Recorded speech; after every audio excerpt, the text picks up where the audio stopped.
En este glorioso día pondremos fin a 20 años de atrasos y tinieblas.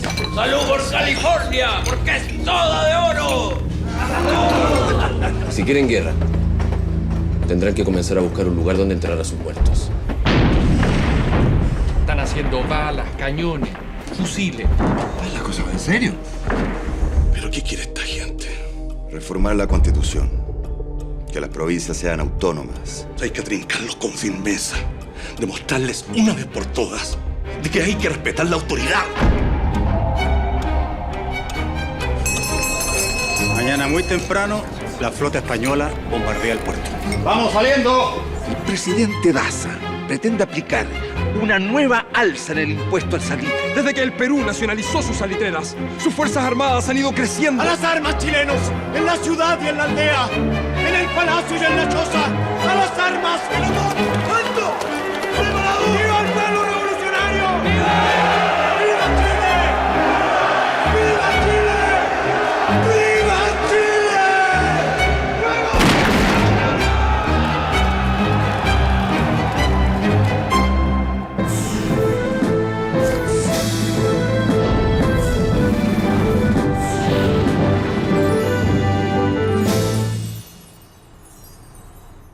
En los primeros años de Chile hay dos bandos que luchan por el poder. Los conservadores. Un gobierno fuerte, liderado por hombres que sean modelos de virtud y de patriotismo. Y los liberales. Con el clima que generan estos conservadores, no se puede gobernar. Hay un desorden político y en 3 años se suceden 7 presidentes. ¡Estas insolencias! Las posiciones se agudizan. Nuestro país está a punto de vivir una guerra civil. Decidí hacerle caso. Después de varios meses de guerra civil, las tropas del gobierno liberal, comandadas por el expresidente Freire, son derrotadas en la batalla del Ircay. Junto al ejército conservador, liderado por el general José Joaquín Prieto, La suerte de nuestra patria está en juego. triunfa un hombre que pasará a tener un poder pocas veces visto en nuestra joven nación. Salud por el nuevo presidente de Chile, don José Joaquín Prieto, y por su vicepresidente, el señor Portales. ¡Salud por nuestro ministro! El verdadero interés de Diego Portales está en sus negocios y critica duramente la política. Los gobiernos conservadores fomentan el desarrollo económico del país. Contratan expertos extranjeros para calcular las riquezas naturales de la nación. Pero este desarrollo traerá nuestros primeros roces internacionales y finalmente la primera guerra con un país vecino. Si no actuamos ahora, el puerto del Callao va a crecer más y más y Valparaíso se va a ir a la mierda. La guerra contra Perú no encuentra buena recepción en parte de las Fuerzas Armadas. En Quillota, un regimiento se amotina y toma prisionero al propio Diego Portales.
Atención, fusileros.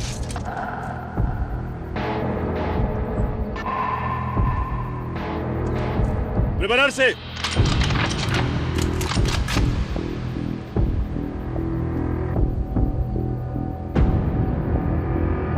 ¡Apunten!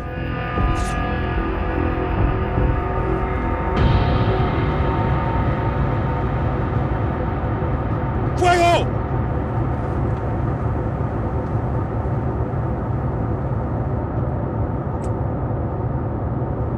¡Dispare, carajo!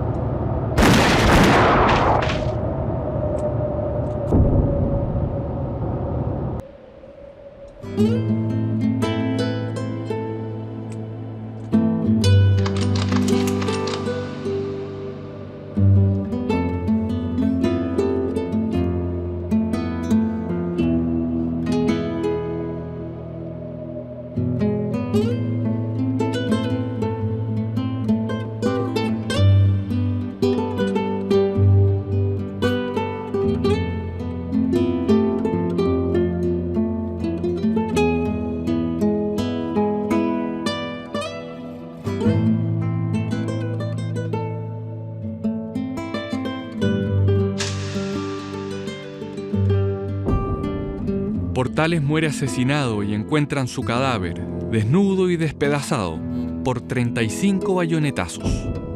Sus asesinos son capturados y fusilados. Uno de los efectos más importantes de la muerte de Portales es que populariza la guerra en contra de la Confederación, a quienes se les considera culpables de dicho crimen.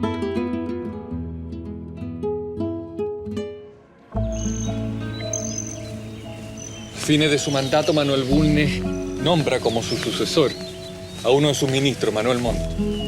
Ay, Manuel, pero ¿cómo que nombra? ¿Y no hay elecciones presidenciales? Elecciones sí hay, pero solo vota cerca del 3% de la población. Solo hombres mayores de 25 años y que logren acreditar un mínimo de propiedad. Y la maquinaria de intervención electoral del Ejecutivo es avasalladora. No me parece muy democrático. Para nada, pero va a traer consecuencias.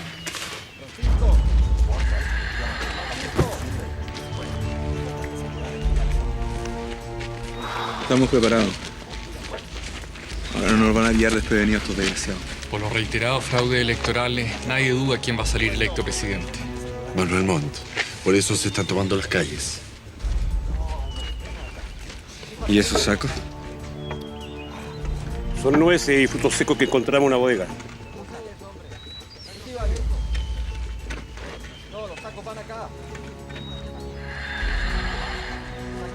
Esto es lo mismo que ocurrió en París hace 3 años atrás.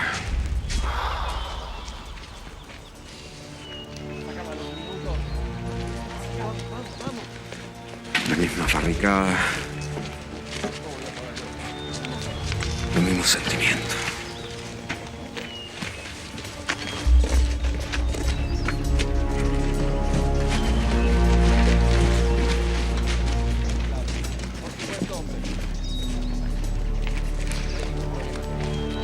Eusebio Lillo con el coronel Urriola están en la plaza de armas esperando los refuerzos para atacar. ¿Cuántos somos? Nosotros somos 300 hombres, aunque siguen llegando. Esperamos juntar unos 3.500 soldados.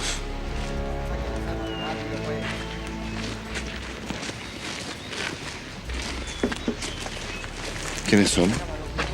Miembros de la Sociedad de la Igualdad, conformada por intelectuales y artistas, además de artesanos y obreros. ¿Y se definen? Como liberales de vanguardia, defensores de los trabajadores y enemigos del autoritarismo. Manuel, ¿estás seguro que estamos en 1851? Segurísimo. Benjamín Vicuña Maquena, 19 años, escritor y secretario de la Sociedad de la Igualdad. Francisco Bilbao, cofundador de la sociedad, escritor. Excomulgado en el año 1844 por sus constantes ataques contra la Iglesia. José Sapiola, autor del himno de Yungay. Y a continuación sus cómplices, los escritores Santiago Arcos, José Victorino Lastarria, Eusebio Lillo, el artesano Ambrosio Larrecheda, todos contagiados por ideas revolucionarias que llegan desde Europa.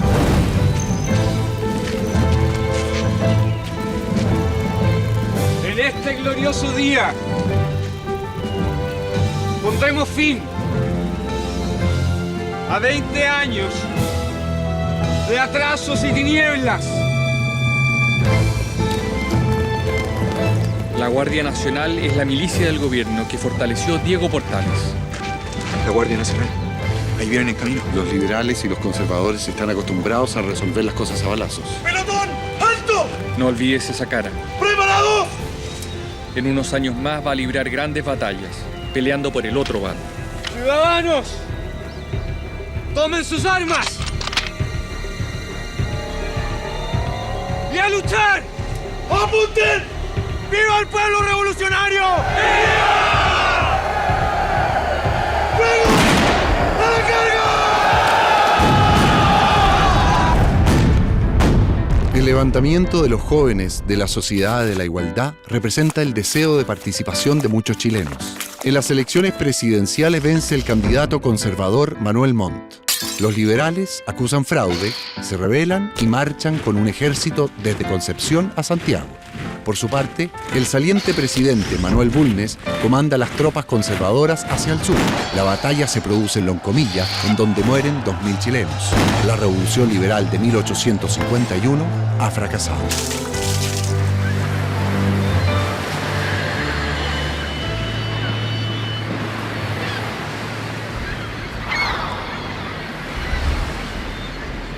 Es un nuevo intento de Concepción por resistirse al centralismo de Santiago. Sí, pero será el último. ¿Y qué pasó con los miembros de la Sociedad de la Igualdad? Todos los conocidos logran escapar. Francisco Bilbao huye al Perú y nunca más vuelve a pisar suelo chileno. Vicuña Maquena vive en la clandestinidad varios meses, hasta que su padre consigue subirlo a un barco con 2.000 quintales de harina que zarpa rumbo al norte, al lugar donde muchísimos chilenos se están yendo en ese momento.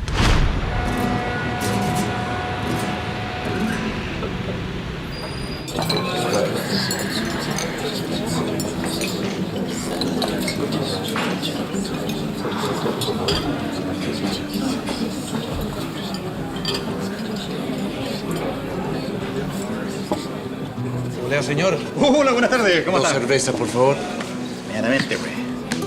¡Salud por California! ¡Porque es toda de oro! Esta cervecita que fabrican los ingleses aquí en Valparaíso es una delicia. ¿Ah, sí? Vamos a ver.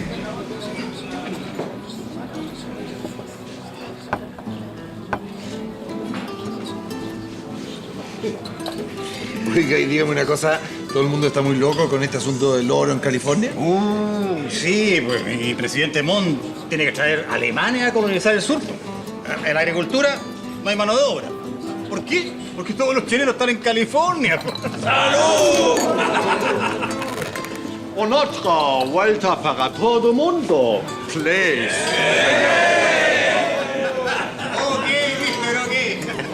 No puedo quejar, ¿eh? Los negocios siguen siendo de maravilla.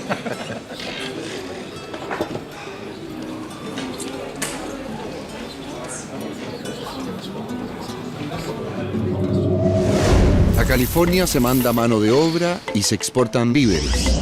Al resto del mundo, cobre, guano y plata. El capitalismo se consolida en Valparaíso, donde la influencia inglesa aumenta con los años. Los empresarios chilenos y extranjeros miran hacia el norte del país, donde se encuentran las mayores riquezas mineras.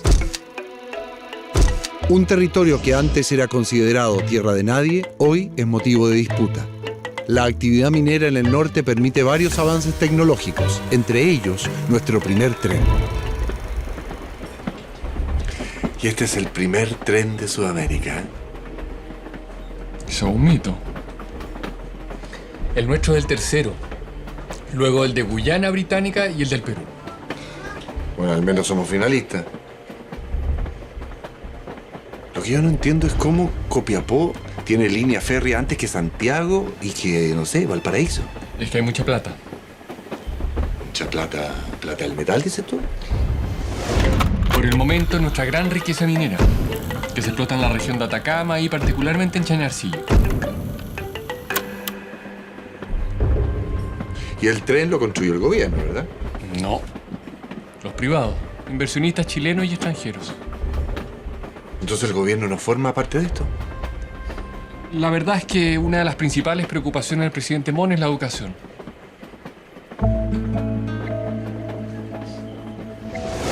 El presidente Montt manda a crear la actual Escuela Naval, con becas que benefician a alumnos destacados de todo el país. Cuando asume la presidencia, Chile tiene poco más de 250 escuelas públicas. Cuando concluye su mandato, son cerca de 600. Le dio duro a la educación. Y también a la represión. Durante su diseño, Montt mantiene suspendidos los derechos ciudadanos por casi 5 años. La mitad de lo que dura su mandato.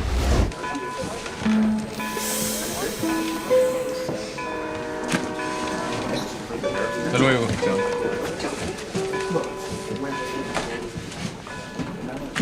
Finalizando su gobierno, Montt repite la tradición y designa como sucesor a su mano derecha, Antonio Varas. Como y nadie se opone.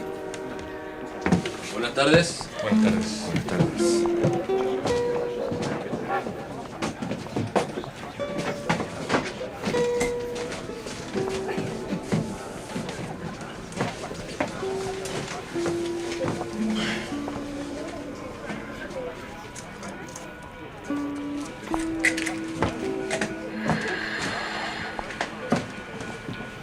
Basta ya del centralismo funesto. Hay que reformar la Constitución de Portales. y recuperar las libertades públicas que nos merecemos. Y lo vamos a hacer con nuestros propios recursos, como lo hemos hecho siempre. Señores, sus boletos. No olvides esa cara. En unos años más va a librar grandes batallas, peleando por el otro bando. Pedro León Gallo es heredero de las minas de plata de Chañarcillo, la mayor fortuna de la zona. Pero como, ¿y no era partidario de Montt? También es su pariente, pero... A esos santiaguinos abusivos, perversos y autoritarios, los venceremos. Si ellos se comportan con crueldad, tendrán que aguantar también crueldad de nuestra parte. Y si quieren guerra, tendrán que comenzar a buscar un lugar donde enterrar a sus muertos.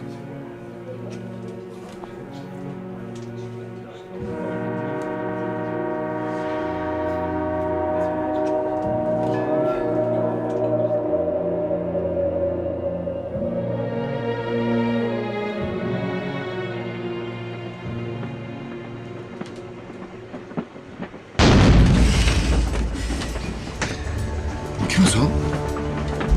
Estamos llegando a Caldera. ¿Y ahí? A romper oficialmente con Santiago, todos los recursos de esta rica zona son destinados a la guerra contra el gobierno. Ahora mismo, en la maestranza del ferrocarril de Caldera están haciendo balas, cañones, fusiles, hasta carros blindados. Ah, la cosa va en serio. Tan en serio que han acuñado su propia moneda. Crearon una bandera y formaron un ejército, principalmente con mineros, al cual llaman el Ejército Constituyente.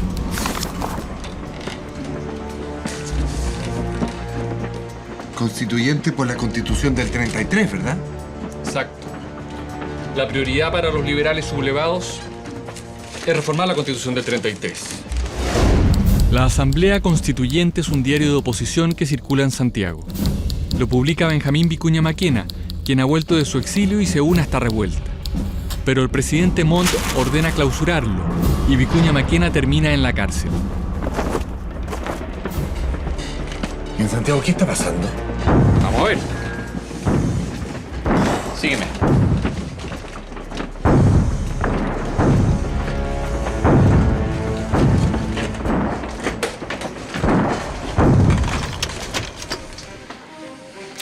Sublevados vencieron a nuestras fuerzas en el primer enfrentamiento en Los Loros. Procedieron luego a tomar Copiapó, para luego pasar a la ciudad de Coquimbo y por lo que se estima podrían haber ocupado a estas horas La Serena.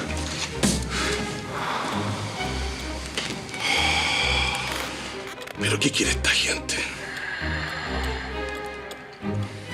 Reformar la Constitución. Que las provincias sean autónomas. La ley electoral. Que la enseñanza sea laica. Eso tiene un nombre. Anarquía. Bastante sacrificio nos han costado nuestros logros, como para que vengan unos jovencitos de alcurnia a ponerlos en peligro. Y nada más que por sus miserables intereses personales.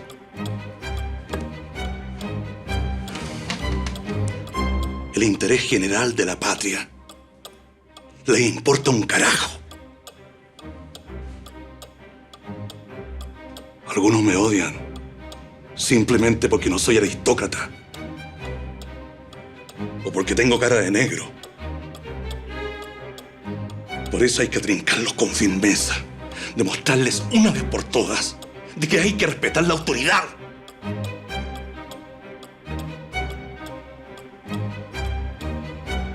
El Ejército Constituyente, comandado por el ahora liberal Pedro León Gallo, obtiene importantes triunfos, dominando gran parte de la zona norte del país.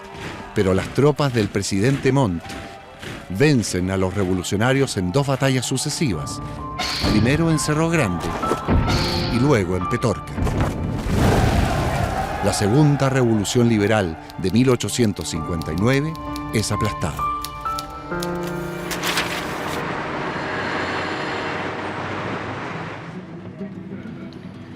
Pero el gobierno conservador también pierde, sobre todo popularidad. Nadie gana. No. ¿Y qué pasó con Vicuña Maquena y León Gallo? Ambos deben partir al exilio. Vicuña Maquena por segunda vez en una década. Así es.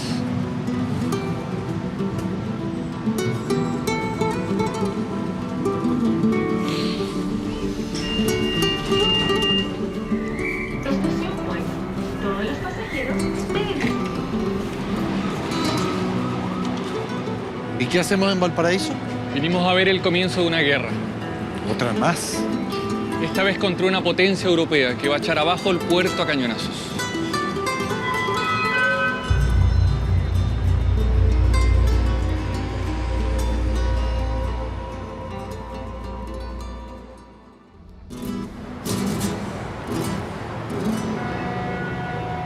La segunda revolución liberal falla de nuevo. Pero ojo que los conservadores no quedan en buen pie. ¿Por qué? Porque llevan 30 años en el poder y el desgaste de conservarlo a punta de guerras civiles lo obliga a abrirse un proceso de apertura política. Y los liberales llegan finalmente al poder. Eso es.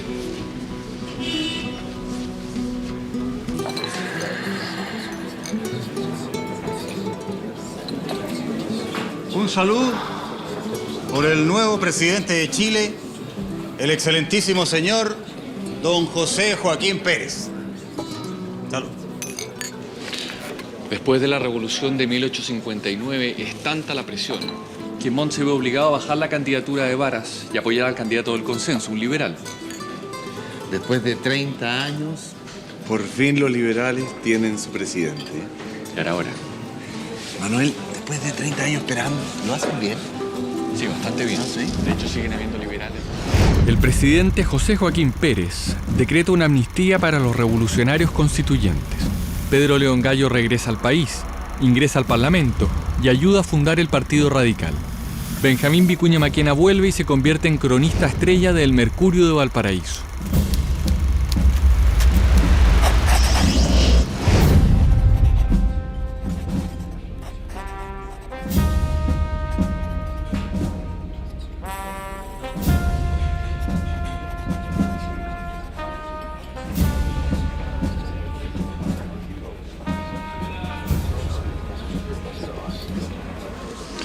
Me cae bien Vicuña Maquena.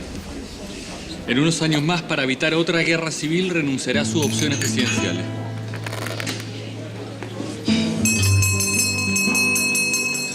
Señores, en 5 minutos más cerramos. ¿Pero cómo tan temprano? No, pues. Hay que evacuar hacia los cerros, mi amigo. Mañana muy temprano, la flota española bombardea el puerto. ¡Vamos saliendo! ¿Cómo que bombardea el puerto? ¿Por qué? Se me había olvidado contarte. Ahí te explico.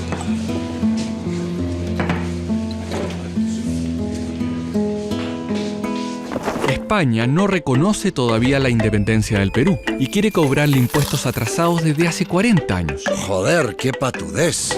La madre patria decide recuperar esta supuesta deuda, ocupando las Islas Chinchas, donde se encuentra el principal recurso económico del Perú, el guano. A cobrarles todo, cada doblón que nos deben. ¿Tan valiosa la caca de gaviota? Sí, el excremento rico en nitratos es el fertilizante más usado en estos años.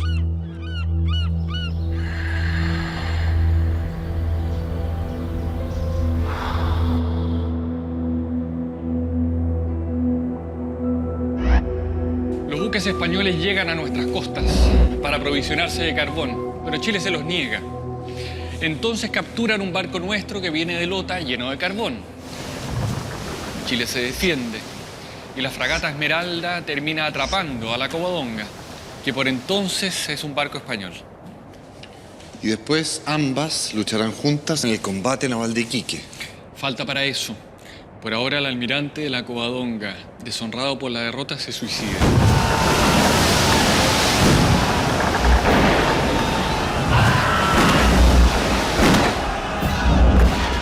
Y los españoles anuncian un escarmiento para Chile. Bombardear nuestro puerto principal.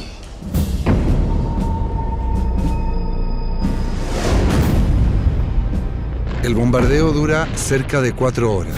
Se disparan 1.600 tiros de cañón. Valparaíso queda en ruinas.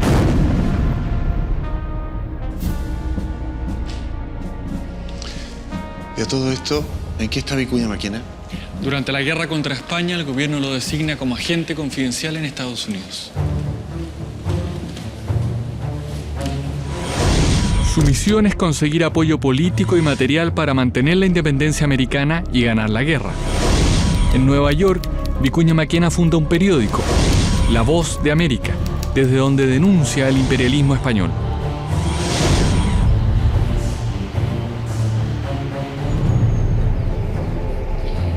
Terminada la guerra y convertido en un gran defensor del americanismo, Benjamín Vicuña Maquena vuelve a Chile y se casa con su prima, Victoria Subercaseaux, de 19 años. ¿Y qué pasó con Vicuña Maquena, revolucionario? ¿Es domado por ella? Hasta por ahí nomás.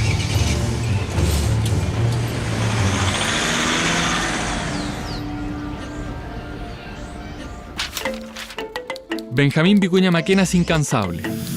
Publica varios libros de historia, es elegido diputado y en la Cámara se autodesigna la voz del pueblo. Sigue peleando, pero ahora dentro del sistema. Se dice que para que no lo molestara en su gobierno, el presidente Federico Errázuriz Zañartu le ofrece el cargo de intendente, que Vicuña Maquena acepta de inmediato. Y se propone convertir a Santiago en una capital como las europeas. Los gastos son enormes y no faltan los que dudan de la sanidad mental del intendente. ¿Qué ocurrencia? Hacer un paseo en este caso. Una de sus obras más importantes es la transformación del Cerro Santa Lucía en un hermoso paseo público.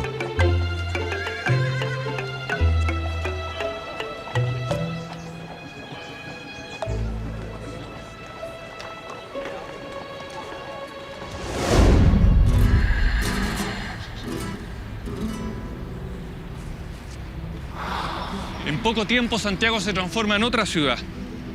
Su remodelación se inspira sobre todo en París. De hecho, Vicuña Maquena, apenas asuma como intendente, promete transformar a Santiago en el París de América.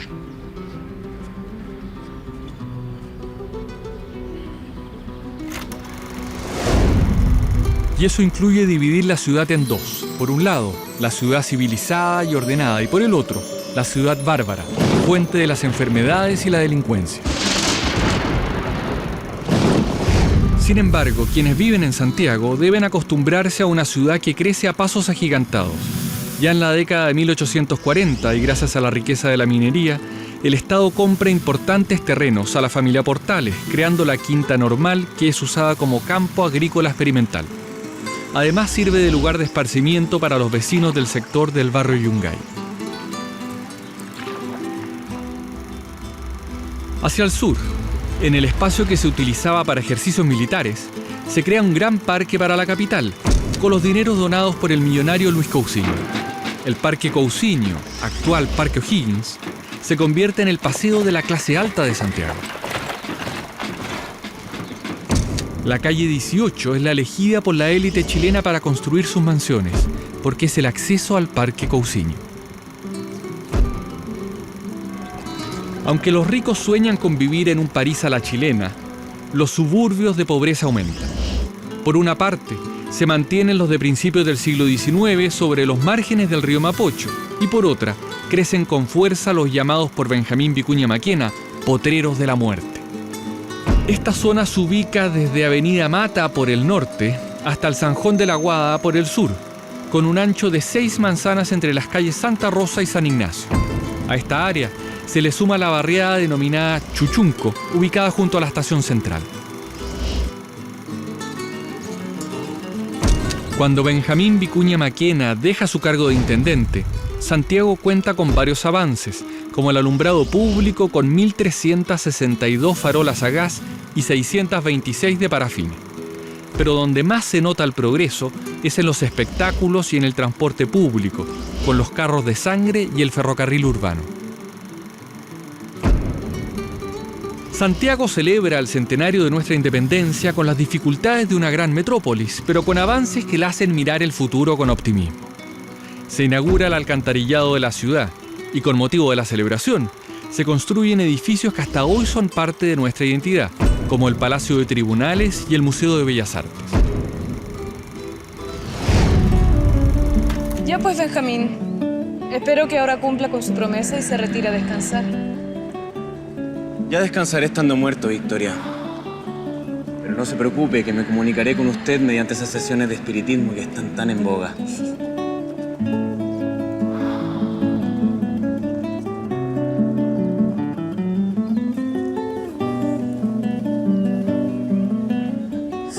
Hace meses que no duerme, Benjamín. Creo que en vez de dormir, voy a escribir. Quiero sentarme a terminar de contar todas aquellas cosas que he visto y las historias que he escuchado. Podría escribir algo sobre el voto femenino. ¿Para qué, Victoria? ¿Todavía no pueden votar todos los hombres y ya quieren empezar a votar las mujeres? Hay cosas bastante más urgentes. Nunca lo había visto tan de acuerdo con los conservadores, mi señor. No se trata de eso, Victoria. Simplemente no es el minuto. ¿No es el minuto, está seguro? Un grupo de mujeres en San Felipe lograron inscribirse en las juntas calificadoras. Nada menos que para votar por usted en la elección de presidente. Una cosa es que busquen algún resquicio para poder inscribirse. Pero otra cosa muy distinta es que les permitan votar. Benjamín, no me venga con el discurso de sus adversarios. Que Dios nos da un lugar a cada uno y el de las mujeres está en el hogar. Yo no he dicho eso, señora. Pero parece que usted se ha juntado mucho con Martina Barros a leer ese libro gringo.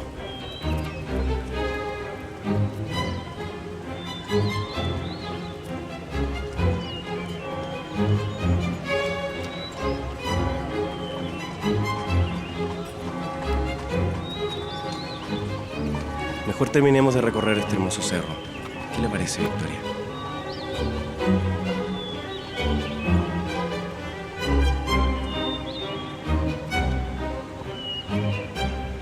¿Cuánto tiempo falta para que comiencen a votar las mujeres? Unos 70 años.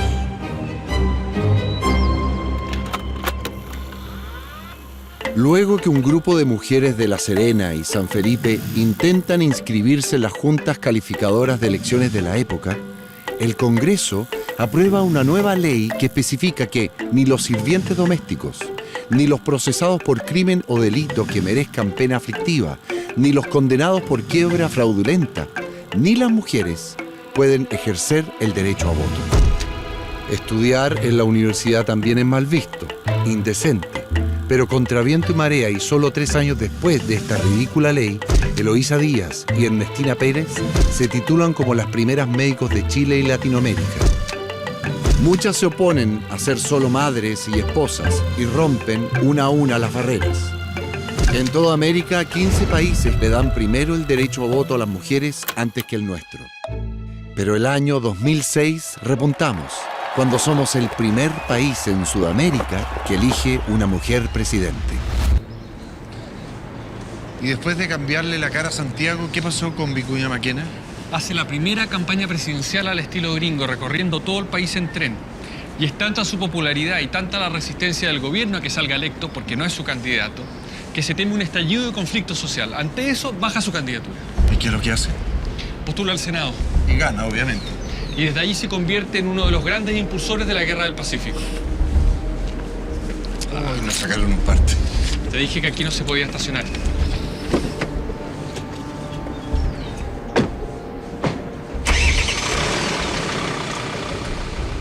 La principal fuente de riquezas es el salitre, que reemplazó al guano como el fertilizante más usado en el mundo.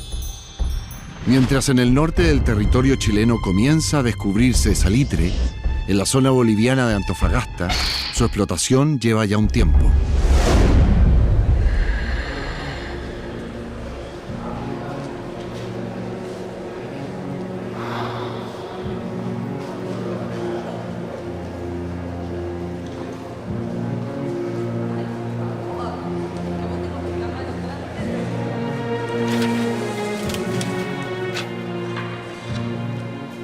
Nuestro proyecto pretende colonizar un territorio que abarca desde Chañaral hasta Bolivia. Eso es una insensatez. Si me permite, señor ministro. Nuestros problemas, honorables senadores, se encuentran en territorio boliviano. Para ser más preciso, en Antofagasta. El presidente Daza pretende aplicar una nueva alza en el impuesto al salitre. Y esto es inaceptable. Vamos a cobrar, como mínimo, un impuesto de 10 centavos sobre cada quintal que se exporte desde nuestro territorio boliviano. Constituye una flagrante violación al tratado que suscribimos con Bolivia hace 5 años. Lo que tenemos que hacer es comprar navíos blindados. Desde que el Perú nacionalizó sus salitreras, sus fuerzas armadas han ido creciendo. Todo eso es absurdo, señores. El presidente peruano es un gran amigo de Chile. Manuel Parte es uno de los hombres de Estado más ilustrado y atrevido que hemos conocido. Un gran genio de la reorganización de su país. ¿Qué es lo que pretende? ¿Hacernos una guerra con el Perú, señor?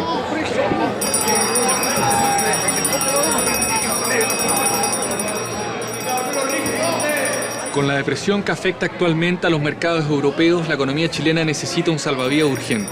Salvavidas que estaría en el norte.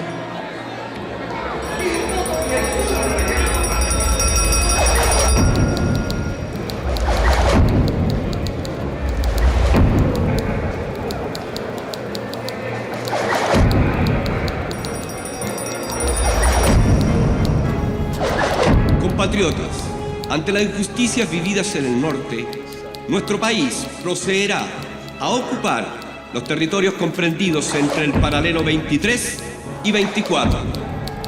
Hemos dado instrucciones para que todo se haga de la manera más pacífica, dándole a las autoridades bolivianas todas las facilidades para abandonar la zona. Los soldados chilenos son recibidos como héroes por los trabajadores de Antofagasta. ¿Antofagasta no es boliviano? Sí, pero entonces en esa zona viven unos 1.200 bolivianos y más de 6.500 chilenos.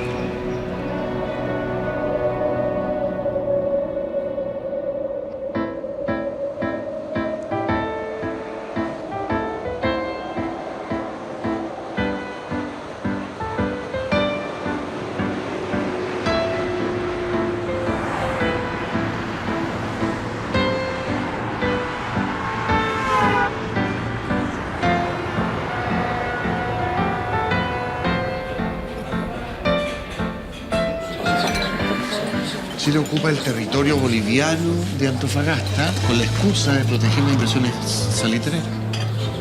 Y ahí el ejército se encuentra una carta que lo único que hace es exacerbar los ánimos. Silencio, silencio. Voy a leer. He fregado a los gringos decretando la reivindicación de la salitrera. Espero que Chile no intervenga en este asunto empleando la fuerza. Pero si nos declaran la guerra, podemos contar con el apoyo del Perú, al que exigiremos el cumplimiento del tratado secreto de ayuda mutua. ¿Se dan cuenta? El presidente boliviano confiesa una alianza con el Perú en contra de nuestro país. Yo, los malagradecidos. A esos descendientes de los incas les hemos salvado el pellejo no una vez, señor, sino que 2 veces. 2 veces les sacamos de encima a los españoles. ¿Y ahora? Ahora resulta que hacen un tratado secreto en contra de nosotros. ¡Eso es traición, señor! Así es, ¡Traición, señor! Peronía no puede ser. No puede ser. ¡Traición! ¡Traición es nuestro país!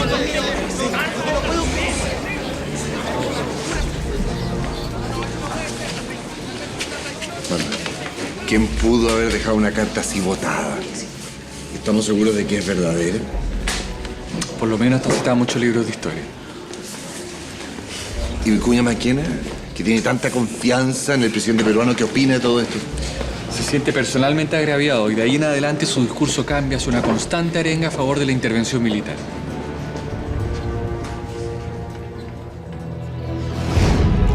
La guerra cuenta con amplio apoyo en las ciudades, pero muy pocos se enrolan, por lo que comienzan los enganches o reclutamientos forzosos. Algunos chilenos son enrolados bajo engaños, otros por encontrarse en la calle después de las 10 de la noche. También caen quienes escuchan música en plazas e incluso algunos, fugitivos, son rastreados con perros para ir a la guerra. Desde el Senado, Vicuña Maquena exige al gobierno acciones militares concretas. Durante semanas, nuestros barcos se limitan a bloquear el puerto peruano de Iquique, esperando que la flota de Perú baje a enfrentarlos. Pasan los días y esto no ocurre. La opinión pública se impacienta. El gobierno da la orden de actuar. Parten hacia Callao los blindados Cochrane, O'Higgins, Aptao, Magallanes y el carbonero Matías Cousiño. Frente al puerto peruano de Iquique quedan las naves chilenas más antiguas, la Covadonga y la Esmeralda, que en una trágica coincidencia deben enfrentar a los 2 buques más poderosos del Perú. ¡Al abordaje, muchachos!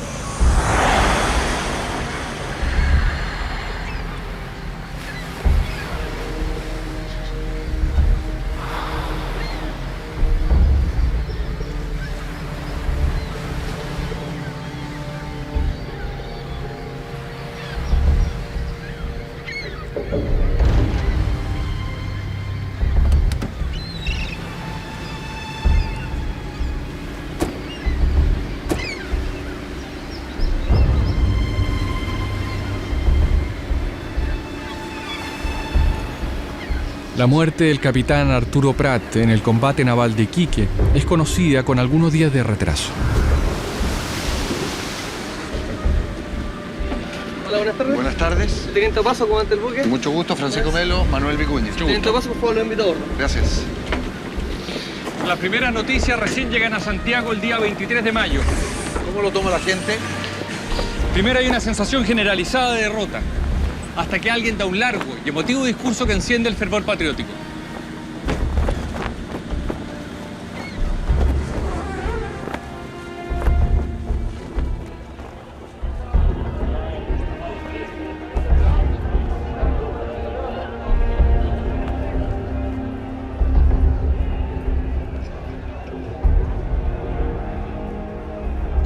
Ciudadanos, vosotros, los que no tenéis más que vuestra sangre que ofrecer en aras de la patria, corred desde aquí mismo a los cuarteles. La patria necesita de todos y cada uno de sus hijos para dar un pronto y un glorioso acabo a la lucha que se inicia. ¡A las armas, chilenos! ¡A las armas! En la ciudad y en la aldea, en el palacio y en la choza, ¡a las armas! ¡Viva Chile! ¡Viva Chile!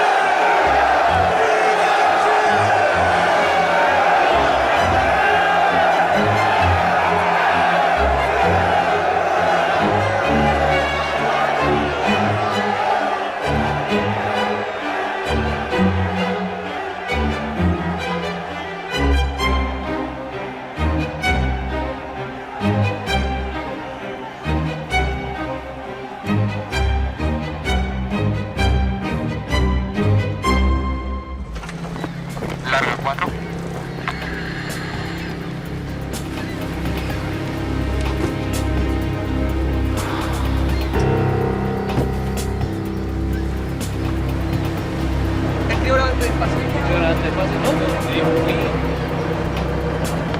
Ahora antes despacio. Ahora antes despacio. Ahora cerrar la caña. Al medio de la caña. Tiene que venir a rumbo 280. Viendo a rumbo 280.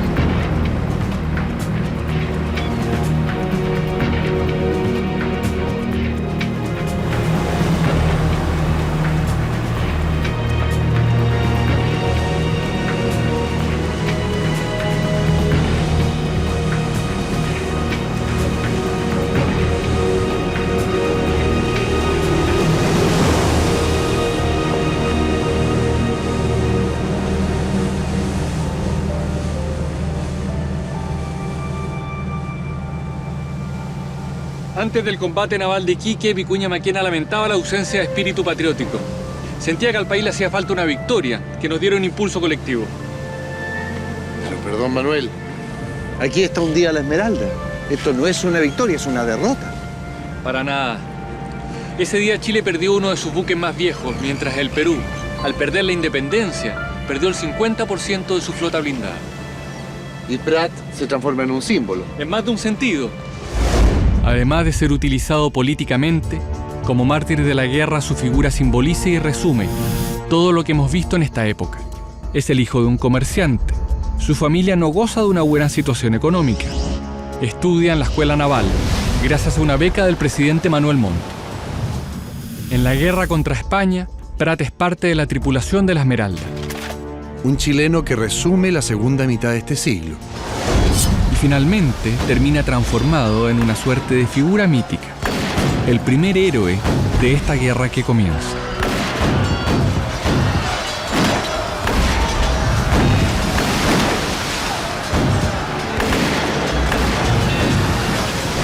Me imagino que tras la muerte de Prat, los voluntarios para la guerra se multiplican. Las oficinas del ejército literalmente no dan abasto. El país se embarca en una empresa que nos traerá la victoria, pero también una maldición.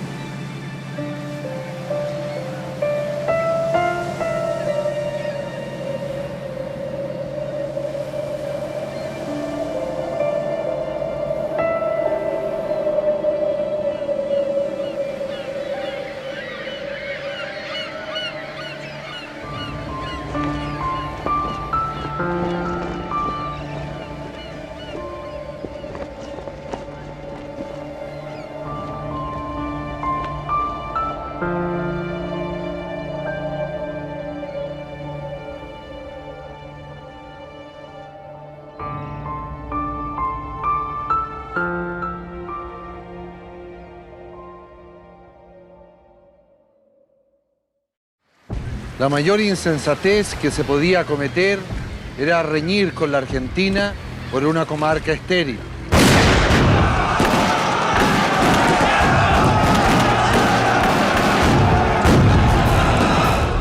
No es que la Patagonia no nos preocupe. Lo que ocurre es que tenemos problemas más urgentes que resolver en el norte. Me imagino lo difícil que debe haber sido para los soldados avanzar en medio de esta aridez y de este viento.